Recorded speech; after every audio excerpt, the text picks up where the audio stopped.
प्यारे विद्यार्थियों नमस्कार। स्वागत है आप सभी का आपके अपने YouTube चैनल आरपी स्टडी में। तो जो भी विद्यार्थी आरबीएससी 10th क्लास में दोस्तों 10वीं क्लास वाले छात्रों के लिए यह क्लास बड़ी इंपॉर्टेंट है। क्लास को ध्यान से पूरा देखना है। अगर आप दोस्तों 10वीं क्लास में और आपका एग्जाम सामाजिक विज्ञान का 16 मार्च को होने वाला है तो इस क्लास को ध्यान से पूरा देख लो।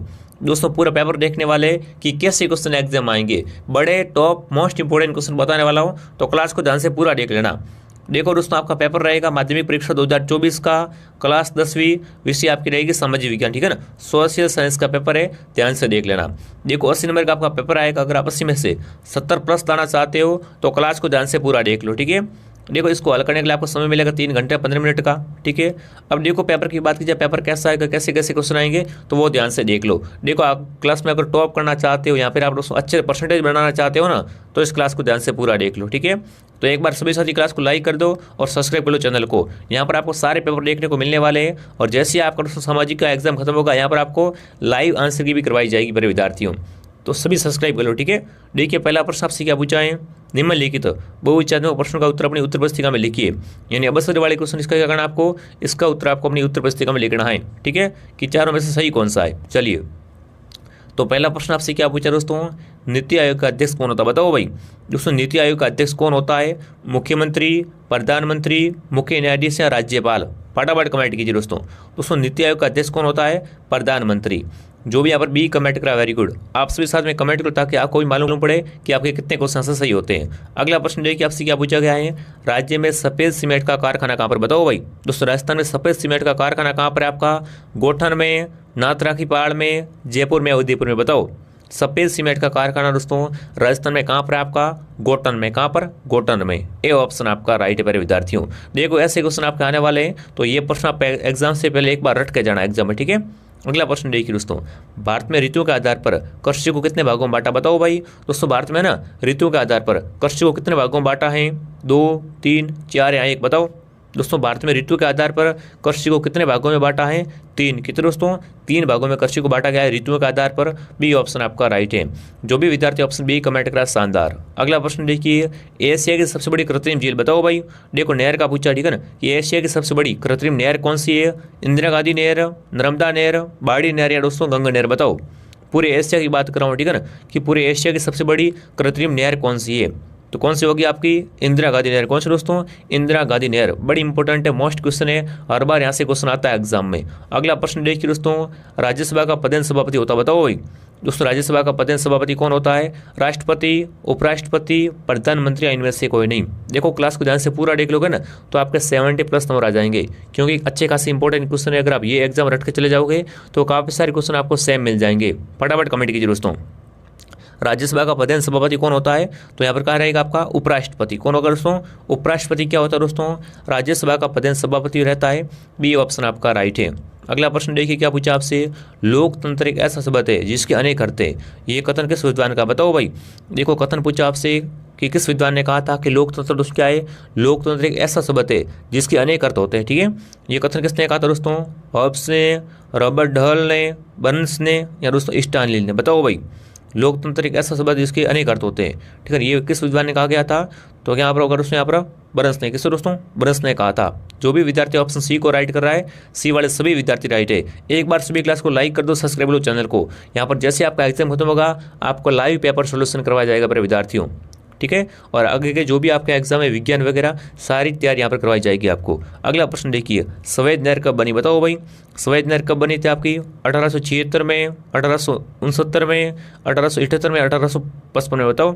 सफेद नहर है ना, ये कब बनी। देखो सफेद नहर से हर बार क्वेश्चन आता है एग्जाम में, तो सफेद नहर कब बनी थी आपकी, बिल्कुल कब दोस्तों, 1869 में। कब, 1869 में दोस्तों क्या बनी थी, सफेद नहर बनी थी। तो बी ऑप्शन आपका राइट है। जो भी विद्यार्थी ऑप्शन बी को कमेंट करा, शानदार। अगला प्रश्न देखिए आपसे क्या पूछा गया है, लो स्तंभ जो बिना जंग लगे खड़ा है कहाँ पर, बताओ भाई। दोस्तों लो स्तंभ जो क्या है, बिना जंग लगे खड़ा है, कहाँ पर आपका, कानपुर में, गुजरात में, दिल्ली में या एमपी में, बताओ। अरे लो स्तंभ कहाँ पर है, जो क्या है दोस्तों, बिना जंग लगे खड़ा है, तो कहाँ पर होगा आपका, दिल्ली में। कहाँ पर, लो स्तंभ दिल्ली में। और ये क्वेश्चन क्या है आपका, ये बिना जंग लगे खड़ा है, ठीक है ना। जो भी यहाँ पर सी कमेंट कर रहा है, सी वाले सभी विद्यार्थी राइट हैं। देखो कॉपी में आपको जमा कर लिखना है, बिल्कुल आप टेंशन मत लो, हम आपके साथ में दोस्तों आपको हर एग्जाम की तैयारी करवाएंगे। दोस्तों आप अगर अंतिम समय में, ठीक है, अच्छे परसेंटेज बनाना चाहते हो तो सब्सक्राइब कर लो। यहाँ पर आपको अच्छे इंपॉर्टेंट क्वेश्चन करवाए जाएंगे। अगला प्रश्न देखिए, डेमोक्रेसी।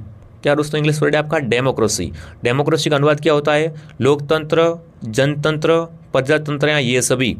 तो देखो डेमोक्रेसी का मतलब क्या होता है दोस्तों आपका? डेमोक्रेसी मतलब लोकतंत्र भी होता है, जनतंत्र भी होता है और प्रजातंत्र भी होता है। क्या आएगा यहाँ पर? ये सभी आएगा। क्या आएगा? ये सभी आएगा। देखो एक ऐसा आपको इंग्लिश वर्ड देखने को मिल सकता है, उसका क्या करना पड़ेगा? आपको हिंदी अनुवाद करना पड़ेगा, ठीक है। बड़ा टॉप इंपॉर्टेंट क्वेश्चन है। और वर्ड कौन सा होगा वो आपको दोस्तों? वर्ड है उसका समझ आपका सामाजिक विज्ञान से ही रहेगा, ठीक है। जैसे डेमोक्रेसी हो गया, ऐसे क्वेश्चन, ठीक है। तो ऐसे आप एग्जाम में क्या है, एग्जाम से पहले एक बार देख कर जाना। अगला प्रश्न देखिए, संसद का अधिवेशन बुलाता है, बताओ भाई संसद का अधिवेशन कौन बुलाता है आपका? राष्ट्रपति, उपराष्ट्रपति, प्रधानमंत्री या दोस्तों लोकसभा अध्यक्ष, बताओ। ऐसे की बात उसके आपके राजनीति से अच्छे क्वेश्चन आने वाले, ठीक है ना। जो आपकी राज्य व्यवस्था है वहाँ से अच्छे क्वेश्चन आएंगे, यानी वहाँ से क्वेश्चन ज़्यादा बनेंगे एग्जाम में, ठीक है। तो उस पर थोड़ा आप ज़्यादा ध्यान दीजिए। अब बताओ भाई संसद का अधिवेशन कौन बुलाता है, वो आपसे पूछा है। तो देखो संसद का अधिवेशन कौन बुलाता है आपका? राष्ट्रपति। कौन? राष्ट्रपति बुलाता है। ए वाले सभी विद्यार्थी राइट हैं। अगला प्रश्न देखिए, नागार्जुन सागर परियोजना किस राज्य की, बताओ भाई। देखो परियोजना कौन सी आपकी? नागार्जुन सागर परियोजना किस राज्य की है? आंध्र प्रदेश की, राजस्थान की, कर्नाटक या गुजरात की, बताओ। नागार्जुन सागर परियोजना किस राज्य की है दोस्तों? तो इसका संबंध कहाँ से? कहाँ से? आंध्र प्रदेश से। कहाँ से? आंध्र प्रदेश से। ए बताने वाले सभी विद्यार्थी राइट हैं। आगे बढ़ लेते दोस्तों, अगला प्रश्न क्या पूछा आपसे? भारत में चावल उत्पादन की दृष्टि से प्रथम स्थान पर, बताओ भाई। दोस्तों भारत में ना सबसे अधिक चावल का उत्पादन कहाँ से होता है आपका? पंजाब से, राजस्थान से, हरियाणा से या महाराष्ट्र से, बताओ। सबसे अधिक पूरे भारत में चावल का उत्पादन कहाँ से होता है दोस्तों? कहाँ से? पंजाब से। कहाँ से? पंजाब से। जो भी पंजाब कमेंट करा वेरी गुड। पंजाब में दोस्तों क्या सबसे अधिक चावल का उत्पादन होता है प्यारे साथियों। आगे बढ़े, अगला प्रश्न आपसे क्या पूछा गया है?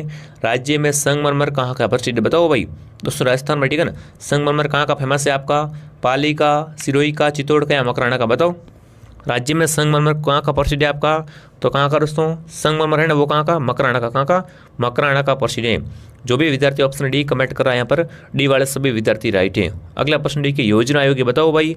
योजना आयोग है, बताओ। योजना आयोग क्या है आपका? संवैधानिक संस्था है, संविधानोत्तर संस्था है या दोस्तों सलाहकारी संस्था या ब व स दोनों हैं, बताओ। योजना आयोग क्या है? तो देखो योजना आयोग दोस्तों क्या होती है? एक तो आपकी ये दोस्तों एक संविधानोत्तर संस्था भी होती है और दोस्तों सलाहकारी, ठीक है ना, सलाहकारी संस्था भी होती है। यानी बी व सी दोनों ऑप्शन डी में, तो डी ऑप्शन आपका राइट, ठीक है ना। यहाँ पर डी ऑप्शन आपका राइट है। अगला प्रश्न देखिए आपसे क्या पूछा है? उड़ीसा का शोक किस नदी को कहते हैं, बताओ भाई। दोस्तों उड़ीसा का शोक है वो किस नदी को कहा जाता है? दामोदर को, सतलज को, कोसी को या महानदी को, बताओ। उड़ीसा का शोक किस नदी को कहते हैं? तो यहाँ पर क्या आएगा? महानदी को कहते हैं, ठीक है ना। डी ऑप्शन आपका राइट है। ये दोस्तों क्या आपके अवसर वाले सामाजिक विज्ञान से इंपॉर्टेंट क्वेश्चन बन रहे थे, जो कि मैंने आपको बता दिया है। अगला प्रश्न देखिए, खाली जगह भरनी क्या करनी है आपके यहाँ पर? खाली जगह भरनी है दोस्तों। आपके एग्जाम से पहले मैं यहाँ पर 2-3 वीडियो और भी अपलोड कर दूंगा, ठीक है ना। तो वो भी आप चैनल में जाकर देख लेना। आपका सामाजिक में बेड़ा पार अच्छे नंबर आपके आ जाएंगे मेरे साथियों, ठीक है। जो भी मोस्ट क्वेश्चन है हमारी टीम के द्वारा तैयार किए जाते हैं, बड़े अच्छे, जो एग्जाम में आपको देखने को 100% मिलने वाले, ठीक है ना। बड़े टॉप मोस्ट क्वेश्चन है भाई। अगला प्रश्न देखिए, खाली जगह भरनी है क्या करनी है आपको? यहाँ पर आपको रिक्त स्थान की पूर्ति करनी है, ठीक है दोस्तों। तो पहला क्या पूछा आपका कि विश्व के लगभग, ठीक है ना, देश विश्व व्यापार संगठन का सदस्य, बताओ भाई। दोस्तों विश्व में ना कितने देश आपके विश्व व्यापार संगठन के सदस्य है? तो देखो वर्तमान में की बात, ठीक है ना। अभी अगर वर्तमान की बात करो तो कितने दोस्तों? 164 देश है ना। और उसमें क्या है आपके विश्व व्यापार संगठन के सदस्य कितने दोस्तों? 164 देश क्या है अभी वर्तमान में। ये दोस्तों आपके विश्व व्यापार संगठन के सदस्य हैं, ध्यान रखना। अगला प्रश्न देखिए, मानव विकास रिपोर्ट कौन तैयार करता है, बताओ भाई। दोस्तों मानव विकास रिपोर्ट है ना, इसको प्रकाशित कौन करता है? कौन दोस्तों? UNDP करता है। कौन दोस्तों? UNDP प्रकाशित करता है, ठीक है। यहाँ पर क्या आएगा आपका? UNDP आएगा, ठीक है। मानव विकास रिपोर्ट कौन दोस्तों प्रकाशित करता है? आपका UNDP करता है। अगला प्रश्न देखिए आपसे क्या पूछा दोस्तों, एक से अधिक, ठीक है ना, एक से अधिक देशों में उत्पादन पर नियंत्रण अथवा स्वामित्व रखती है, बताओ भाई। दोस्तों एक से अधिक देशों में उत्पादन पर नियंत्रण अथवा स्वामित्व कौन रखती है? तो कौन दोस्तों? बहुराष्ट्रीय, कौन?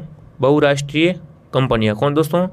बहुराष्ट्रीय कंपनियां, ठीक है, ध्यान रखना आप, ठीक है। यहाँ पर क्या आएगा आपका? बहुराष्ट्रीय कंपनियां आएगा। तो देखो खाली जगह होगी आपकी कंप्लीट, जो भी खाली जगह इंपॉर्टेंट थी वो मैंने आपको बता दी। अब दोस्तों बनाते हैं मेन क्वेश्चन नंबर। कैसे क्वेश्चन आपके? अति योगात्मक। इसका उत्तर आपको क्या करना होता है, ओनली एक लाइन में, ठीक है ना, एक पंक्ति में देना होता है। और 100% यहाँ से आपके काफ़ी सारे क्वेश्चन आपको एग्जाम मिलने वाले हैं, तो सभी सब्सक्राइब कर लो। जैसे आपका एग्जाम खत्म होगा मैं आपको लाइव आंसर की करवाने वाला हूँ, आप चिंता मत करो। आपके जो भी आगे साइंस है, मैथ है, आपका सभी एग्जाम का डर खत्म करने वाला हूँ। अगर आप अंतिम समय अच्छे परसेंटेज बनाना चाहते हो ना, तो सभी सब्सक्राइब कर लो साथियों। अगला प्रश्न क्या पूछा आपसे कि कौन से प्रसिद्ध ग्रंथ में चंद्रगुप्त को दक्षिण भारत पर आक्रमण करने की जानकारी मिलती है, बताओ भाई दोस्तों, इनमें से कौन से प्रसिद्ध ग्रंथ में चंद्रगुप्त के दक्षिण भारत पर आक्रमण की जानकारी मिलती है। तो कौन कौन से दोस्तों ग्रंथ से मिलती है, कौन सा हो जाएगा आपका, एक तो अनानूर और दोस्तों मुरनानूर, ठीक है, अनानूर और मुरनानूर। अगला प्रश्न देखिए, अशोक के अभिलेख की लिपि कौन सी, बताओ भाई दोस्तों, अशोक का अभिलेख है ना वो कौन सी लिपि में है, तो कौन सी लिपि में दोस्तों, ब्राह्मी लिपि में। कौन सा दोस्तों, ब्राह्मी लिपि में हो जाएगा आपका, ठीक है। अशोक अभिलेख की दोस्तों लिपि कौन सी आपकी, ब्राह्मी लिपि। अगला प्रश्न देखिए, हर्षवर्धन की रचनाएं बताओ भाई दोस्तों, हर्षवर्धन था ना, इसकी रचनाएं कौन सी वो आपसे पूछा है, ठीक है ना। तो कौन सी आपकी दोस्तों, नागानंद, प्रियदर्शिका और रत्नावली। ये किसकी रचना है आपकी दोस्तों, ये हर्षवर्धन की रचना है। ऐसे दोस्तों क्वेश्चन बड़े इंपॉर्टेंट है, आप ऐसे प्रश्न पढ़ रहे हो ना तो फिर आपके अच्छे नंबर आ जाएंगे पर विद्यार्थियों। अगला प्रश्न देखिए, प्रयाग प्रशस्ति बताओ भाई दोस्तों, प्रयाग प्रशस्ति, इससे आप क्या बोल सकते हो, इलाहाबाद प्रशस्ति भी बोल सकते हो। इसके लेखक कौन है आपके, हरिशैन। कौन दोस्तों, हरिशैन। प्रयाग प्रशस्ति किसने लिखी थी दोस्तों, हरिशैन के द्वारा लिखी गई थी। अगला प्रश्न देखिए, आपसे क्या पूछा गया है, अकबर ने जजिया कर नामक, ठीक है ना, देखो अकबर का दोस्तों कौन सा कर आपका जजिया कर था ना, वो उसने कौन से सन में समाप्त किया, बताओ भाई दोस्तों, अकबर ने जजिया कर को कौन से सन में समाप्त किया था, ठीक है, वो आपसे पूछा है। तो कब दोस्तों, 1564 में, कब 1564 ईस्वी में दोस्तों अकबर ने जजिया कर को समाप्त कर दिया था, ठीक है ना। देखो मैं आपको आंसर भी साथ में बता रहा हूँ, यानी कि ओनली प्रश्न बता रहा हूँ, उत्तर वगैरह पूरा कंप्लीट रहेगा अपना, ठीक है। और देखो आज आपका मैप का वीडियो भी आ जाएगा, तो आप क्या करें, एक बार सभी वो मैप का वीडियो देख लेना। देखो मैप से आता है क्वेश्चन तो वो तो भाई आपका गलत होना नहीं चाहिए, ठीक है, मैप तो गलत आपको करना ही नहीं है। मैं मैप में आपको ट्रिक बता दूंगा कि मैप में कौन सी ट्रिक लगानी होती है, आप मैप कैसे भर सकते हो, ठीक है, तो मैप का वीडियो आप देख लेना। अगला प्रश्न क्या पूछा कि मैं मुट्ठी भर बाजरे के लिए हिंदुस्तान की सल्तनत खो देता, ये कथन किसका, बताओ भाई दोस्तों, कि मैं मुट्ठी भर बाजरे के लिए हिंदुस्तान की दोस्तों क्या है, सल्तनत खो देता, ठीक है, यहाँ पर खान ही खो देता है, खो देता, ठीक है। ये कथन किसने कहा था दोस्तों, ये कथन शेरशाह, ठीक है ना, शेरशाह सूरी का था। किसका है कथन, ये कथन शेरशाह सूरी का है कि मैं मुट्ठी भर बाजरे के लिए हिंदुस्तान की बादशाह खो देते हैं, दोस्तों सल्तनत खो देता, ठीक है। अगला प्रश्न देखिए, शिवाजी का जन्म बताओ भाई, शिवाजी का जन्म कब और कहाँ, बताओ शिवाजी का जन्म कहाँ पर हुआ था और कब हुआ था, ठीक है। तो कब हुआ था दोस्तों इनका जन्म, 20 अप्रैल, कब 20 अप्रैल 1627 में क्या हुआ था, शिवाजी का जन्म हुआ था। कहाँ पर हुआ था दोस्तों, आपका शिवनेर के दुर्ग में दोस्तों क्या हुआ था, शिवाजी का जन्म हुआ था, ठीक है। कब हुआ था पूछ ले तो कब दोस्तों, 20 अप्रैल 1627 को, ठीक है। कहाँ पर हुआ था आपका, शिवनेर के दुर्ग में हुआ था, ठीक है। अगला प्रश्न देखिए, आपसे क्या पूछा गया है, जल महलों का निर्माण बताओ भाई दोस्तों, जल महलों का निर्माण किस शासक के द्वारा करवाया गया, बताओ जल महलों का निर्माण किसने करवाया था दोस्तों, सवाई जय सिंह ने। किसने दोस्तों, सवाई जय सिंह ने। जो भी विद्यार्थी सवाई जय सिंह कमेंट करा वेरी गुड। अगला प्रश्न देखिए, शेरशाह का वास्तविक नाम बताओ भाई, शेरशाह का वास्तविक नाम नहीं, ठीक है ना, इनका असली नाम क्या था वो आपसे पूछा है। शेरशाह का आपका असली नाम क्या था दोस्तों, कमेंट कीजिए। तो इनका वास्तविक नाम क्या था, फरीद। क्या था दोस्तों इनका वास्तविक नाम, फरीद था, ठीक है ना, फरीद, ध्यान रखना, ठीक है, बड़ा इंपॉर्टेंट है। आगे बढ़े दोस्तों, देखो ये तो हो गया आपका एक पंक्ति वाले क्वेश्चन, ठीक है। एक और पूछा आपसे क्रांति, ये क्रांति बड़ी इंपॉर्टेंट है, यहाँ से एक, ठीक है ना, 1 या 2 प्रश्न पक्के आएंगे, ये वाला टॉपिक आप पूरा पढ़ के जाना, ठीक है ना, एग्जाम में। तो देखिए दोस्तों, 18 सदी की क्रांति का तत्कालीन कारण क्या था, बताओ भाई दोस्तों, इस क्रांति का ना तात्कालिक कारण क्या था वो आपसे पूछा है। तो क्या होगा यहाँ पर, चर्बी लगी कारतूस, क्या होंगे यहाँ पर, चर्बी लगे कारतूस दोस्तों क्या थे, इस क्रांति के तत्कालीन कारण था, ये आपका हो जाएगा राइट, ठीक है। अब देखो हम क्या करेंगे, अभी थोड़े बड़े प्रश्न करने वाले। कैसे प्रश्न, लघुरात्मक प्रश्न। कैसे दोस्तों, लघुरात्मक प्रश्न। इसका उत्तर आपको कैसे देना पड़ेगा, कम से कम आपको 5 लाइन में, ठीक है ना, 5 लाइन यहाँ पर आपको 50 शब्द में इसका उत्तर देना पड़ेगा। ये तो हो गया आपका एक पंक्ति वाले। ये कैसे प्रश्न थे आपके, ये तो प्रश्न एक पंक्ति वाले थे। अब कैसे आगे क्वेश्चन आपके लघुरात्मक, जिसकी शब्द सीमा क्या है दोस्तों, आपकी 50 शब्द है, ठीक है। देखो प्रश्न को छोड़ के मत आना, एक भी कुछ न कुछ लिख के आना, अगर आपको नहीं आता है तो, ठीक है। अगर आता है तो आप क्या करें, बड़ी अच्छी हैंड राइटिंग से लिख के आना, उसको लगना चाहिए वास्तव में बच्चा क्या लिख के गया है, ठीक है। आपको पूरे में से पूरे नंबर मिल जाएंगे। देखिए क्या पूछा आपको कि राष्ट्रपति पद की योग्यता व शक्तियाँ बताइए, बताओ भाई राष्ट्रपति की योग्यता क्या होनी चाहिए और उनकी शक्तियाँ क्या है वो आपको बताना है। तो देखो पहली योग्यता क्या होती है दोस्तों राष्ट्रपति की, कि वो भारत का नागरिक हो, ठीक है। क्या हो दोस्तों, वो भारत का ही नागरिक हो, ठीक है, 35 वर्ष की आयु पूरी कर चुका हो, ठीक है, और लोकसभा सदस्य का निर्वाचन होने की योग्यता रखता हो, ठीक है ना, कि दोस्तों क्या है, लोकसभा का सदस्य के निर्वाचन होने क्या हो, वो योग्यता रखता हो, ठीक है। और वो दोस्तों क्या है, कोई भी लाभ के पद पर कार्यरत न हो, ठीक है। ये क्या होती है दोस्तों, ये राष्ट्रपति की योग्यताएं होती है। बड़ा अच्छा क्वेश्चन है, ठीक है। अगला प्रश्न देखिए, चंबल परियोजना के चारों बांधों के नाम लिखिए। पूछ ले, चंबल परियोजना है ना, इसके 4 बांध है, उनके नाम लिखने आपको, ठीक है। गांधी सागर बांध कहाँ पर आपका, मध्य प्रदेश में। राणा प्रताप सागर बांध राजस्थान में। जवाहर सागर बांध राजस्थान में। और कोटा बैराज राजस्थान में, ठीक है ना। ये क्या है दोस्तों आपके, ये चंबल परियोजना के बांध है। कौन कौन से बांध है आपके, गांधी सागर बांध, राणा प्रताप सागर बांध, जवाहर सागर बांध और कोटा बैराज, ठीक है, भूलना मत। कर दिया याद आपने। अगला प्रश्न देखिए क्या पूछा आपसे, राजस्थान में प्रमुख बाजरा उत्पादक जिले बताओ भाई। दोस्तों राज्य में ना प्रमुख बाजरे का उत्पादन कौन कौन सा जिले से होता है, तो देखिए एक तो जोधपुर जिले से बाजरा का उत्पादन होता है, बाड़मेर से, जैसलमेर से, बीकानेर से, सीकर से, गंगानगर से। ये क्या है दोस्तों आपके, ये राज्य में प्रमुख बाजरा उत्पादक जिले हैं, ठीक है। अगला प्रश्न देखिए, कृषि से पूछा आपसे कि स्थानांतरित कृषि या जूमिंग कृषि क्या है बताओ भाई। देखो एक ही बात है, अगर आप स्थानांतरित कृषि बोलो तो भी एक बात है और जूमिंग कृषि बोलो तो भी एक ही बात है, ठीक है। तो देखो ये कृषि क्या होती है दोस्तों, तनों को जलाकर, ठीक है, काट कर जो कृषि की जाती है उसे क्या बोलते हैं, उसे जूमिंग कृषि कहते हैं। क्या बोलते हैं उसे दोस्तों, जूमिंग कृषि बोलते हैं। अगर स्थानांतरित कृषि की बात करूँ तो ही सेम है, जहाँ पर उसमें क्या हो, तनों को जलाकर कृषि की जाती है उसमें क्या है, जलाकर या काट कर कृषि करते हैं, उसे क्या बोलते हैं, जूमिंग कृषि बोलते हैं। क्लियर आपका। अगला प्रश्न देखिए आपसे क्या पूछा है, कोयले के बारे में बताओ भाई। देखो भारत में कोयला कितने प्रकार का, ये पहले तो बताओ मुझे, ठीक है ना, कि भारत में कोयला कितने प्रकार का होता है दोस्तों, आपका बताओ। 4, कितने दोस्तों, भारत में कोयला 4 प्रकार का पाया जाता है, ठीक है ना। पर आपसे क्या पूछा आपको कि भारत में कोयले के वितरण के बारे में बताइए, ठीक है। तो देखिए दोस्तों, भारत का विश्व में कोयला के उत्पादन में क्या है, 3रा स्थान है, ठीक है ना। पूरे विश्व में भारत का दोस्तों कोयले के हिसाब से कितना स्थान है, 3रा स्थान है, ठीक है। भारत में सर्वप्रथम कोयला 1814 में, ठीक है दोस्तों, रानीगंज से निकला गया था, ठीक है। कोयले के 4 प्रकार हैं, कौन कौन से वो अपन देख रहे हैं, ठीक है ना, कि कोयले के कौन कौन से प्रकार होते हैं। ये दोस्तों याद करके जाना, कोयला बड़ा इंपॉर्टेंट है, ठीक है। देखिए एंथ्रेसाइट, बिटुमिन्स, लिग्नाइट और पीट, ये देखो मात्रा है, ठीक है ना। इसमें देखो क्या होता है दोस्तों, आपकी 80 से 90% कार्बन होती है, ठीक है। ये वाले सभी आप परसेंट भी आप लिख सकते हो। अगर आप पीछे लिख के आओगे ना तो थोड़ा आपको क्या दोस्तों, उसको लगेगा बच्चा होशियार है और नंबर थोड़ा अधिक देगा, ठीक है। ये आपकी बात हो गई। आगे बढ़े, अगला प्रश्न देखिए, औद्योगिक प्रदूषण किससे कहते हैं बताओ भाई। बड़ा सिंपल क्वेश्चन है कि औद्योगिक प्रदूषण किससे कहते हैं और भारत में किन शहरों में सर्वाधिक होता है बताओ भाई। औद्योगिक प्रदूषण होता है ना, वो किन शहरों में अधिक होता है और औद्योगिक प्रदूषण होता क्या है, ठीक है ना। तो देखिए दोस्तों, औद्योगिक, ठीक है, वह कल कारखानों से होने वाला अपशिष्ट प्रदूषण होता है, उस प्रदूषण क्या बोलते हैं, उस दोस्तों औद्योगिक प्रदूषण बोलते हैं। जो भी कारखानों से, औद्योगों से प्रदूषण क्या है, जो भी अपशिष्ट होता है या प्रदूषण होता है उसे क्या बोलते हैं, उसे दोस्तों औद्योगिक प्रदूषण बोलते हैं, ठीक है। ये कहाँ पर होता है अधिक, मुंबई हो गया, दिल्ली है, कलकत्ता, अहमदाबाद, यहाँ पर क्या होता है दोस्तों, यहाँ पर औद्योगिक प्रदूषण अधिक होता है, ये आप ध्यान रखना। अगला प्रश्न देखिए आपसे क्या पूछा गया दोस्तों, नियोजन क्या है बताओ भाई। नियोजन क्या है, कमेंट करेंगे साथियों।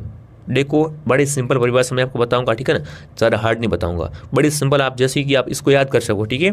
तो देखिए नियोजन है ना दोस्तों, नियोजन संसाधन का उपयोग करके लक्ष्यों की प्राप्ति करने की तकनीक है दोस्तों। क्या है, नियोजन है ना दोस्तों, नियोजन संसाधन का प्रयोग करके या उपयोग करके लक्ष्य को प्राप्त करने की एक तकनीक है, ठीक है।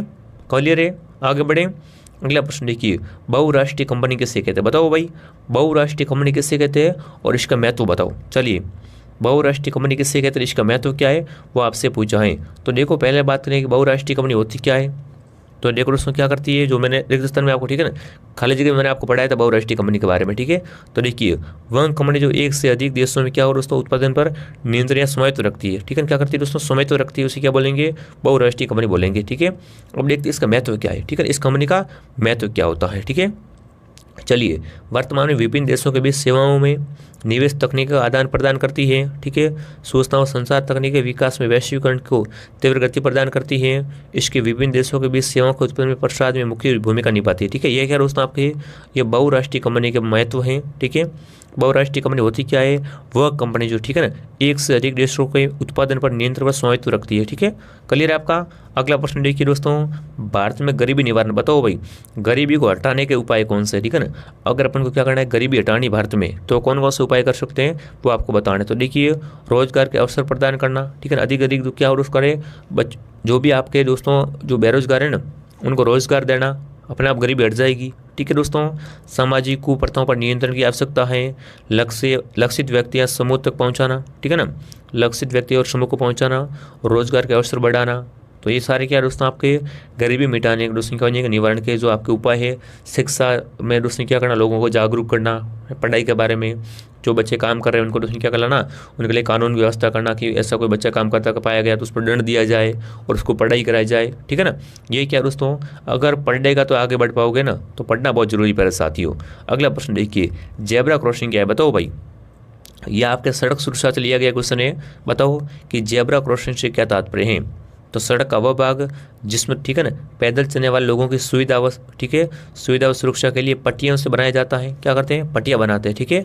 और जहाँ से उसमें क्या हो, इस स्थान पर पैदल चलने वालों को प्राथमिकता रहती है, ठीक है। देखो जो भी बड़ी बड़ी सड़कें होती है, हाईवे होता है ना, वहाँ पर क्या होता है, एक जेब्रा क्रॉसिंग होती है। और उसमें क्या होती है, ये एक सड़क का भाग होता है जिसमें उसमें क्या है, पैदल चलने वालों की सुविधा की जाती है और उनको प्राथमिकता होती है, ठीक है। वहाँ से आप क्या है, सड़क को क्रॉस कर सकते हैं। अगला देखिए, चोरा चोरी कांड। बताओ भाई चोरा चोरी कांड क्या था, कमेंट करेंगे प्यारे साथियों। चलिए तो देखो दोस्तों, असहयोग आंदोलन के दौरान चोरा चोरी नामक स्थान पर एक उग्र भीड़ द्वारा पुलिस के दोस्तों क्या एक पुलिस थाने में आग लगा दी, ठीक है। एक थानेदार वहाँ पर क्या हो गया दोस्तों, एक थानेदार तथा 21 सिपाही की मृत्यु हो गई थी। इसे क्या बोलते हैं, इसे चोरी चोरा कांड बोलते हैं। क्या बोलते हैं, चोरी चोरा कांड बोलते हैं, ठीक है ना। पूछ रहे दोस्तों चोरी चोरा कांड क्या है, ठीक है। असहयोग आंदोलन के दौरान चोरा चोरी नामक क्या दोस्तों, एक स्थान पर एक उग्र भीड़ और लग के कारण दोस्तों एक पुलिस थाने में आग लगा दी गई और एक थानेदार और 21 सिपाही इसमें क्या हो गए थे, मर गए थे, इनकी मृत्यु हो गई थी। इस उसमें क्या बोलते हैं, इसे चोरी चोरा कांड बोलते हैं। क्लियर है आपका। अगला देखिए, क्रांति। देखो मैं क्रांति से पहले बता चुका हूँ, क्रांति बड़ी इंपॉर्टेंट है, क्रांति को रट कर जाना, ठीक है। चलिए क्या पूछा दोस्तों कि 18 सितंबर की क्रांति का स्वरूप व क्रांति के प्रमुख कारणों पर प्रकाश डालिए, ठीक है ना। पहले आपको इसका स्वरूप बताना है, फिर इसके क्या करना है, कारणों पर प्रकाश डालना है, ठीक है दोस्तों। तो देखिए, डॉक्टर विनायक दामोदर सावरकर ने अपनी पुस्तक भारत का स्वतंत्र समग्र में, ठीक है दोस्तों, संग्राम में इस क्रांति को उसने क्या बोला है, भारत का स्वतंत्र संग्राम बताया, ठीक है ना दोस्तों। अगर बात करें डॉक्टर विनायक दामोदर की, तो उन्होंने इस क्रांति को उसने क्या बोला है, इस क्रांति को दोस्तों भारत का, ठीक है, भारत का दोस्तों स्वतंत्र संग्राम बताया है। क्या बताया दोस्तों, भारत का स्वतंत्र संग्राम बताया है, ठीक है। इस क्रांति के कारण की बात की जाए, ये तो इसका क्या हो गया, स्वरूप हो गया, ठीक है। कारण कौन कौन से वो देख लीजिए। चलिए तो इस क्रांति का दोस्तों कारण क्या है, अंग्रेजों की आर्थिक क्रांति, ठीक है, लॉर्ड डलहौजी का हड़पन सिद्धांत, अंग्रेजों के सामाजिक विस्तार की नीति और सामाजिक धार्मिक सैनिक कारण, ठीक है। ये कहते दोस्तों इस क्रांति के मुख्य कारण थे। अब देखो ये आपका बड़ा इंपॉर्टेंट क्वेश्चन है, अशोक के दम का सार लिखो। पहली बात, अशोक का दम है क्या, तभी तो आप लिख पाओगे ना। तो बताओ दोस्तों, अशोक के दम का सार लिखना है आपको। क्या करना है यहाँ पर, अशोक के दम का सार लिखना है। तो देखो दोस्तों, अशोक ने मनुष्य की नैतिक उन्नति के लिए जिन आदर्शों का प्रतिपादन किया उन्हें क्या कहते हैं, उन्हें दोस्तों अशोक का दम कहा गया है, ठीक है।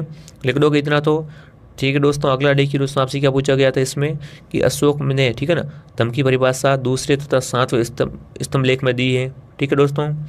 अशोक के अनुसार पाप, ठीक है, कर्म से निवृत्ति, कल्याण, दया, दान, सत्य, कर्म, शुद्धि ही दम है, ठीक है। अशोक के अनुसार दोस्तों दम क्या है, पाप न करना, ठीक है ना, पाप, कर्म से निवृत्ति, विश्व कल्याण, दया, दान, सत्य, शुद्ध, ठीक है ना। तो ये क्या दोस्तों आपके कर्म शुद्ध वगैरह सब दोस्तों अशोक का दम है, ठीक है। साधु स्वभाव होना, कल्याणकारी कार्य करना, पाप रहित होना, व्यवहार में मृदुता लाना, दया रखना, दान करना है, सुचिता रखना, प्राणियों का वध न करना, माता पिता व अन्य बड़ों की क्या करना, बड़ों की दोस्तों आज्ञा का पालन करना, ब्राह्मण श्रामणों के दिन दानशीलता करना है, उचित व्यवहार करना। ये क्या दोस्तों आपका अशोक के दम की आवश्यक शर्तें हैं, ठीक है। ये सारी चीज़ें आप ध्यान में रखना दोस्तों। तो देखो मैंने आपको यहाँ पर अतिरिक्त ग्रंथ प्रश्न करवा दिए, लघुरात्मक करवा दिए, खाली जगह करवा दी, अवसर वाले क्वेश्चन करवा दिए। अब देखो आगे के क्वेश्चन आप अगर आप चाहते हो कि सर पूरा पेपर लेके आओ, तो देखो आप कमेंट करना कि सर पूरा पेपर लाओ। मैं दोस्तों पूरा आपके सामने पेपर लेके आ जाऊँगा। जो भी मोस्ट इंपॉर्टेंट क्वेश्चन है वो सारे आपको यहाँ पर मिलता रहेंगे। आप सभी क्या करें, क्लास को लाइक कर दो और चैनल को सब्सक्राइब कर लो, ठीक है। सभी सब्सक्राइब कर लो। जैसे आपका एग्जाम खत्म होगा यहाँ पर क्या आपको लाइव आंसर की करवाई जाएगी मेरे साथियों। अब कभी सर बच्चे कमेंट करेंगे कि सर ये पूरा ओरिजिनल पेपर है क्या, तो देखो मैं पहले बता चुका हूँ ये पूरा ओरिजिनल पेपर नहीं है मेरे भाई। जो इंपॉर्टेंट मोस्ट टॉप क्वेश्चन लगे हमें कि ये क्वेश्चन आ सकते हैं एग्जाम में, वो हम आपके लेके आए। अगर आप ये पढ़ोगे तो आपको काफ़ी ज़्यादा फायदा होने वाला है, ठीक है। अब देखो अंतिम समय आप पूरी बुक तो नहीं पढ़ पाओगे 2 दिन में, आप ये पढ़ लो, आपके काफ़ी अच्छे नंबर आ जाएंगे, ठीक है मेरे साथियों। चलिए, जय हिंद, जय भारत।